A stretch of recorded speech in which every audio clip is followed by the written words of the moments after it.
how many of you, when you were kids, if a train was coming by, you try to get near it, run by it, watch it, maybe count the number of cars on the train? How many used to do that when you were a little kid? Now you're on the way to work, a train comes, frickin' train. I'll give you a clue, the train didn't change. But if every time you stay playful, it'll get better and better. And pretty soon, the very sound that irritated you will put a smile on your face. How many of you have something in your environment, a person or a situation that they come in and it pisses you off or it annoys you? So what do you do when you have an environment, something in the environment that triggers people? You have to change what those triggers do to you. One of those tools is understanding the power of priming. This is something I do every single day. So I don't hope that I'm going to show up as my best. I prime. Especially days when you're exhausted or tired or hurting or whatever the case may be, it's even more important. But it's important every day. Now, priming is a psychological principle. It's not a new principle, but most people don't apply it. Most people who apply it are advertisers and marketers, and most individuals don't apply it to themselves. Priming is this idea that you think your thoughts are your thoughts. And they can be, but they rarely are. They're usually primed by something going on in the environment. And if you learn to prime yourself, you won't be at the mercy of other people who may not have your best interests in mind or may not even know what they're doing. They're just priming you. And so what does it look like? One study that grabbed me, one of the earliest studies I read, was at Harvard, and they took a group of people, they took two actors, a man and a woman, and had them go rehearse doing an exact presentation over and over again. They went to a mall, they went to a park, and what they would do is they would walk up to you at the mall or the park, and they had a coffee in their hand, and they'd say, "Excuse me, could you hold this just for a second?" And they wouldn't ask, they'd hand it to you and look down, so you didn't have a chance to say yes or no, and they'd reach in and grab their phone, do something on their phone, put it back and say, "Thank you so much," and they take it back. And they practice having the same facial expression, saying with the same tone of voice, and they used a man and a woman. And they went to 150 people, the man and woman, one way, 150 another way. They did everything identical except one thing. Half the people, they handed them iced coffee.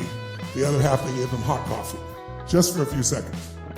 Now, interestingly enough, 20 minutes later, somebody with a clipboard would come by, back to the mall, and they'd see you, and they'd come up to you and say, "Listen, I'd like to ask you to read 2 paragraphs and answer one question, and I'll give you $20 for it for our survey." You read the 2 paragraphs of this little story, and then the question was, how would you describe the main character in this story? And what's interesting is over 81% of the people who were given hot coffee said the person was warm and genuine. In the story they were reading 20 minutes later. The ones who were giving iced coffee, 80%, only a 1% difference variable, natural variability. 80% said the person was cold and calculating and uncaring. Exact same story, 20 to 30 minutes later. That's how powerful priming is. In certain restaurants, they use music to get you to eat faster and get out when it's busy. They have tracks that do that. So if you go to various restaurants, especially big chain restaurants that have a lot of money, they've made it a science. They know when they're getting really packed, they put certain music in that primes you to eat more rapidly and get out. And it works. There are places where you go buy wines and they'll play certain music, they'll play Italian music, and 70% of people will buy an Italian wine. These are unconscious tools of influence. So there's no question priming's real. The question is, are you being primed or are you doing the priming? And in most cases, you're being primed. But I want you to actively take control and prime yourself. When you do it, it really, really transforms you. But if you don't do it, you're just pretty much stuck with anything else. So priming is happening all the time. Think of priming as like training. We're training our brains, we're training our minds and our emotions, we're training each other by the way we treat each other. And we're always doing the training. My youngest son, his name is Josh, he couldn't walk down to the edge of the driveway and get on the bus to go to school. He was so fearful. And then one day he came home and he had a whole different countenance about him. He was really playful. And then I met his friend. He met a dear friend who was 2 doors down. They're still best friends today, 30 years later, 35 years later. And this kid, you ever been with somebody, have you ever been around somebody who's not really funny, but they think they are? And they crack themselves up, and they're not funny, but the way they crack themselves up, you find yourself laughing too? Who knows what I'm talking about? That's what this kid is. He wasn't funny at all. He just thought he was the funniest thing in the world, and he laughed so hard, you find yourself laughing. So he made me laugh. Josh was laughing his off, and after he left, I said, "Josh," I said, "You really like this kid?" He goes, "Yeah." I said, "Make him your friend for life." He said, why, Dad? I said, because he has wired himself to find joy and humor in almost anything. And if you spend time with him enough, you'll develop the same pattern. He'll prime you to be in a playful state, right? It all came from priming. Your best friends prime you, and you prime your best friends, right? I can remember one time my daughter was, I think she was just turning 16, and she fell in love with this kid. He played football, he was in college, and my daughter, one night, he showed up like 45 minutes late. I mean, she was so angry and so pissed off and thrashed him verbally. I heard it from 2-3 rooms down. I didn't say anything the first time. And then a couple days later, a similar thing happened. Instead of saying, hey, I miss you, I love you, I know you must have been engaged, he's playing football, the practice went long. Instead of doing that, you're teaching him that you equal pain.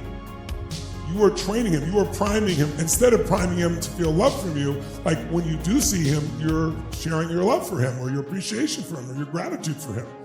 I say the fact he's not here, you can find out why, but he's not trying to harm you. Part of his understanding that we have tremendous power to influence each other.